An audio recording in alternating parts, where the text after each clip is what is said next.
Assalamualaikum warahmatullahi wabarakatuh. Kembali berjumpa dengan saya Leman Haris di acara Sandasan. Sekarang kebetulan sedang mobile di Parsek, di desa Parsek, menemui bos baru tentang masalah produksi beras dengan Bapak Junedi. Assalamualaikum Bapak Junedi. Waalaikumsalam. PT Mutiara Pulau Garam. Beliau adalah orangnya. Kita pendalaman nanti apa saja yang dilakukan dan untuk apa, kenapa Pak Junedi memberanikan diri untuk membangun sebesar ini gedung dan segala macamnya, merekrut sekian banyak karyawan dan macamnya. Pak Junedi, saya melihat dari luar sampai ke sini ini luar biasa gedungnya. Berapa luasnya gedung di sini? Luasnya lahan ini total 57 kali 41. Ya. Berapa? 57 kali 41. 5 hektar berarti? Tidak sampai, 57 meter kali 41 meter. Oh, Total iya. Keseluruhan ya. Dan 2005. Semua ini dibangun mandiri ya oleh anak asli Madura gitu ya? Insya Allah sangat mandiri. Mandiri. Putra Bangkalan. Ya. Putra Bangkalan. Asli. Pemirsa, coba ceritakan Mbak Jun. Apa bermimpi sebelumnya, apa sudah memang ada orientasi atau memang ada sebuah planning yang jelas sebelumnya kok berani ini nggak main-main, ini bukan PT kaleng-kaleng kalau saya melihat.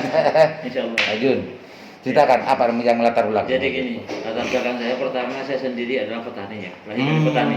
Ya. Yang mana saya melihat sampai saat ini ya kalau para petani sangat tertinggal. Walaupun di Bangkalan kalau saya amati dari sekian persentase itu 80% petani. Dari situlah saya ingin mengangkat harkat dan martabat petani. Yang dulunya katanya mau jual beras juga padi ya kan susah. Insya Allah dengan hadirnya PT Mutiara Program ini menjadi kebanggaan para petani ke depan. Siapapun silakan datang ke perusahaan kami. Tapi itu catat ya, ini ke depan karena sebelumnya belum pernah ada kan gitu. Ini pemirsa, ini salah satu publikasi bahwa di Madura sudah muncul dan lahir sebuah PT besar, PT Mutiara Pulau Garam yang sebelumnya belum pernah ada se-Madura dan sekarang tumbuh di Bangkalan, tepatnya di daerah Desa Parsi. Lanjut, karena melihat potensinya gitu Pak Bos ya, potensi di Madura ini 80% adalah petani gitu ya, dan sebelumnya itu adalah kesulitan untuk menjual dan segala macamnya. Itu salah satu yang dijadikan inspirasi untuk kenapa Pak Junedi untuk membangun semua ini. Lanjut Pak Junedi. Selanjutnya gini, harapan juga ya kan. Jadi kebetulan harapan dari PT Mutiara Pulau Garam dengan hadirnya perusahaan kami di sini, pertama bisa bermanfaat terhadap masyarakat di Kabupaten Bangkalan khususnya dan juga umumnya di Madura. Karena begini saya ingin menampakkan kalau dari dulu bilangnya selalu Jawa ya kan. Jadi dari situ saya memberanikan diri dan itu dengan itikat yang baik. Alhamdulillah ini dalam 1 tahun 2 bulan pabrik ini sudah berdiri sampai saat ini. Ya, oke. Pak Jun, pembicaranya untuk bagaimana bentuk baktinya terhadap Madura, bentuk baktinya terhadap daerah. Karyawan yang sebanyak tadi yang saya lihat itu, rekrutnya orang mana aja itu? Ini rekrutmen karyawan di sini sesuai dengan SOP pemerintah atau APP pemerintah. Jadi mulai pertama, tes kedua, tes ketiga sesuai, dan ini pun berdiri di Indonesia ya, artinya kan dari Indonesia. Jadi itu macam-macam daerah yang hadir sesuai dengan hasil tes. Kita perekrutan karyawan secara profesional. Karena itu nanti akan didaftarkan ke Diswinaker dan juga kementerian. Jadi ini ada yang dari Benowo. Alhamdulillah ada dari Kelampis, macam-macam. Kelampis ini? Ya, ada dari Sepuluh, ada juga dari Belaga. Artinya Pak Junedi memang memprioritaskan orang-orang lokal dulu kan? Pasti. Untuk yang bisa diterima kerja di sini. Pasti. Itu pemirsa, ternyata nasionalismenya ada. Tidak hanya, intinya orang yang memang punya kompetensi terhadap keperluan yang kerjanya di sini ya. Ya enggak setiap orang Madura bisa masuk ke sini kan. Betul. Gitu Pak Junedi. Gitu pemirsa. Saya pengen lihat ke lapangan Pak Junedi. Oh, gak ada masalah. Barangkali bisa juga banyak masyarakat yang ingin tahu lebih detail tentang masalah apa saja yang dipersiapkan Pak Junedi. Ya. Baik, mari ke depan. Pemirsa, sebelum kita naik ke lapangan, saksikan dulu video komersial berikut ini.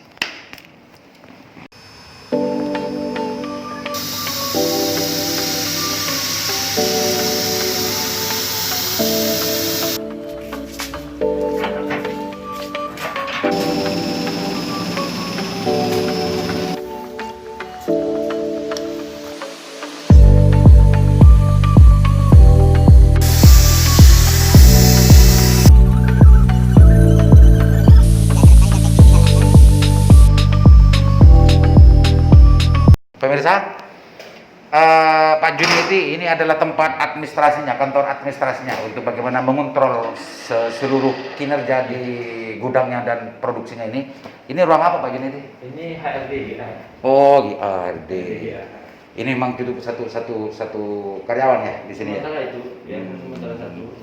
Jadi dari ruangan inilah nanti pemasar HRD itu pemasaran kan? Iya, dan udah pengusaha karyawan ya, Oh, administrasi karyawanan. Oke. Jadi nanti ngambil gaji di sini tuh. Semua di sini ya, ya kan. Kalau yang ini apa itu? Tuan staf. Oh, staf. Staf khusus Pak Jun. Staf khususnya HRD. Oh, HRD. Oh, gitu. Punya ruang tersendiri. Ternyata profesional luar biasa meskipun orang desa. Kalau yang ini banyak. Ya kan sampai bagian apa? Bagian apa? Bagian admin operasional. Oh, admin operasional. Ya. Jadi keluar masuknya Ya. barang. Ya, benar. Jadi pemirsa yang mau untuk bekerja sama dengan PT Mutiara Pulau Garam, hubungi Mbak yang cantik ini. Dia yang ngurus semuanya keluar masuknya barang di sini. Iya. Mbak siapa? Amel. Mbak Amil.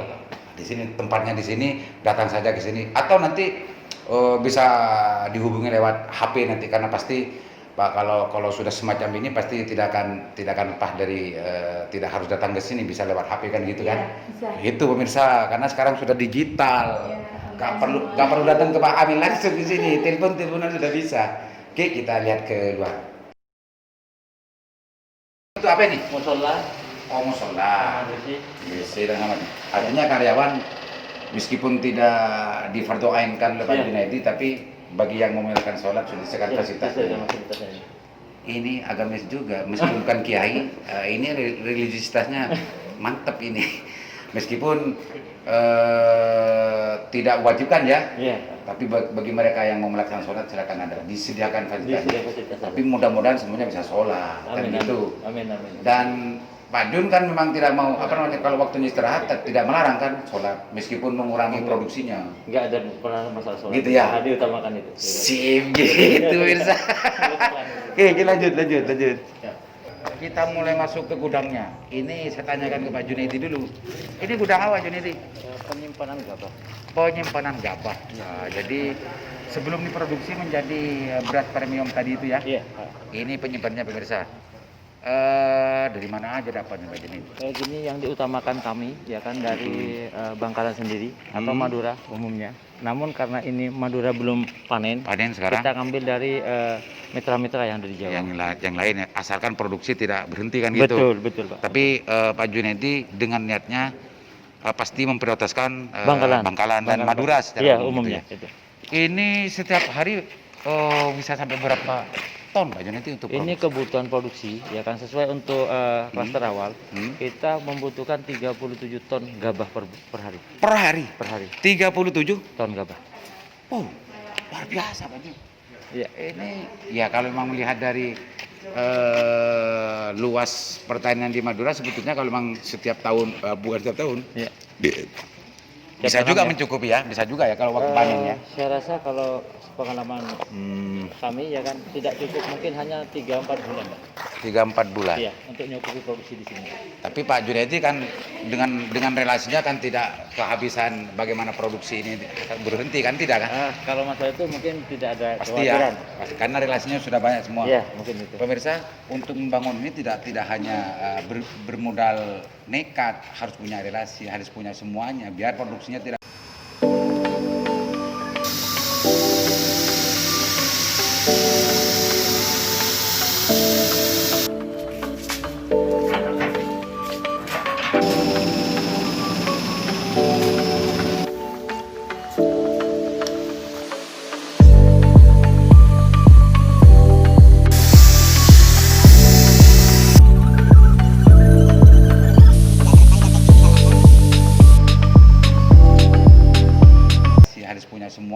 produksinya tidak berhenti tengah jalan.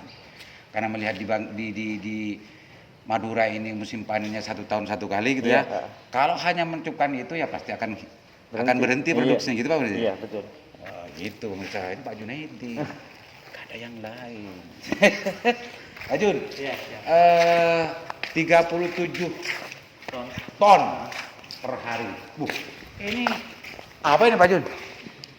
Ya ini alat kami. Mesinnya gitu ya. Ini dari kerjasama dengan PT Rutan Surabaya. PT ya kan, Rutan. selaku pemilik. Ini impor dari Taiwan. Oh, dari Taiwan. Taiwan. Bukan produksi sendiri. Ini giling ya. Giling. Apa namanya? Mesin giling cuma besar gitu ya. Ya, kan ini adanya. Masyarakat Madura yang tahu itu kan tempat gilingan itu kan Iya. biasanya kecil. Iya, iya. Oh, ini yang besarnya.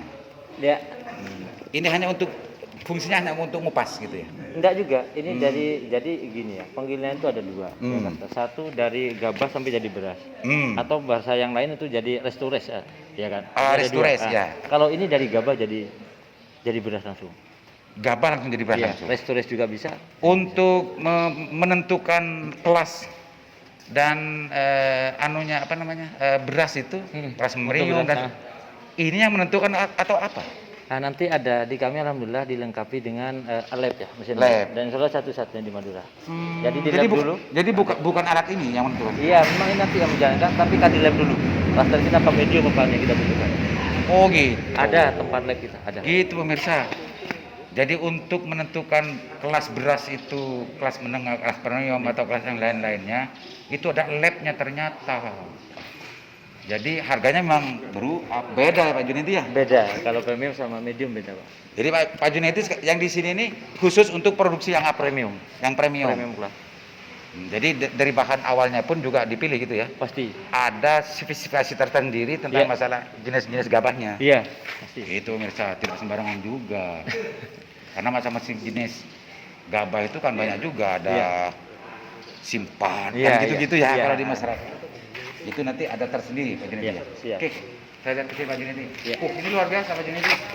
Iya, lumayan Pak. Ini tidak sedikit modalnya Pak Junaidi ini. Lumayan juga Pak. Lumayan. Artinya kalau tidak nikat, kayaknya tidak akan semua orang bisa untuk memulai kerja ini Pak Junaidi. Ya, Pak kurang Junaidi lebihnya ini begitu ya kan. pengalaman mungkin ya. Ya, Ya. yang sangat penting di situ ya. Sehingga ini proses penggilingan ini dirakit selama 2,5 bulan. Oh ini Oh, untuk ngerakit yang di sini. Iya, 2,5 bulan. Bersama PT Rutan itu ya. Iya, kan dua teknisi dari Jember. Iya MPG. Pemirsa PT Rutan itu saya belum ketemu dengan orangnya, nanti kita bicara lebih dalam lagi apa itu makhluk PT Rutan. Karena orang biasanya kalau bicara rutan itu pikirannya langsung otomatis rumah tahanan. Ternyata ini ada PT Mutiara PT Rutan ada. Iya. Ada kaitannya dengan urusan perproduksian beras. Iya. Pak Junaidi, Iya. katanya ada apa namanya untuk lab ya? Mari, Coba saya lihat labnya. Ini hasil sudah mungkin. Oh ya, tadi sudah tadi.